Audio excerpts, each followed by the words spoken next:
Number 1, so it's been said that I make the best meatball in New Jersey. And that's not just me saying it, that's a whole bunch of people that have tried it, that it's the best meatball in New Jersey. So I call myself the meatball master. There's a secret, but I'm not gonna tell you what it is. there's a meatball secret. It's an ingredient, and it's an ingredient you can only get in Hamilton. Number 2, so I've been a safe driving advocate since I was about 17 years old, and I started a Stay Alive, Don't Text and Drive campaign to get signage throughout the entire state, in other states, and 3 countries. So in New Jersey, we've doubled the fines and penalties for distracted driving, and I testified on behalf of that bill to change it here in New Jersey.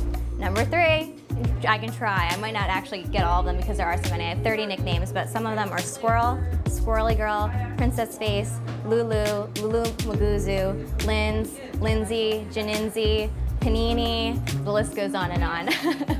Number 4, New Jersey has a lot of stereotypes that you need to combat, and I think that the Jersey Shore stereotype that is so often used is just simply untrue.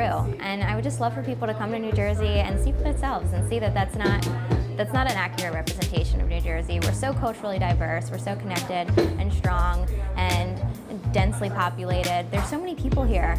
And I think that that stereotype is not a good representation of what we have here in New Jersey. Number 5, I can eat a whole pizza with no problem from Ricca's in Hamilton, New Jersey. Ricca's, I can eat a whole margarita pizza, not even thinking twice of it. Number 6, I think that my favorite part where I feel most comfortable is honestly swimsuit. And people are actually shocked by that, but to me, it's something I can completely control. I can control how I live my life and be healthy and be fit, and it's empowering for me. I know some people think of it in an objectifying women, but I think it does absolutely the opposite. It gives me a chance to, be on stage and say, this is me. Number 7, my dream job is to be a sports reporter, and I think that comes from my own competitive nature. I'm always really interested in the competitive process and athletes and talking to them and talking to coaches. I love strategy and I love talking about that, so ideally I would love to be on a sideline or on pit road or some type of sports reporting. Number 8, maybe that's like deeply recessed in my brain growing up in the blueberry capital of the world, and that's why I wear so much blue, and it's one of my favorite colors. I think you hit something there. Maybe that's why I love blue and I wear blue, and even my nails and those are blue. Number 9, I think even the word pageantry has sometimes a negative connotation, and that's why we say it's the Miss America competition.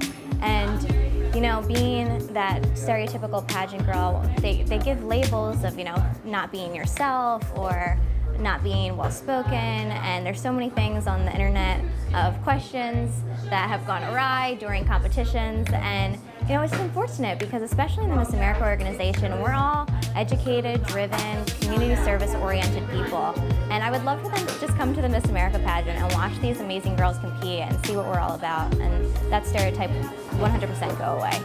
Number 10, a lot of states haven't had a Miss America ever, and haven't had anyone even, break the top 10 or the top 16. So I don't think we're in poor company. I think that it's just, it's time for Miss America to come from New Jersey, and I hope that I can do that.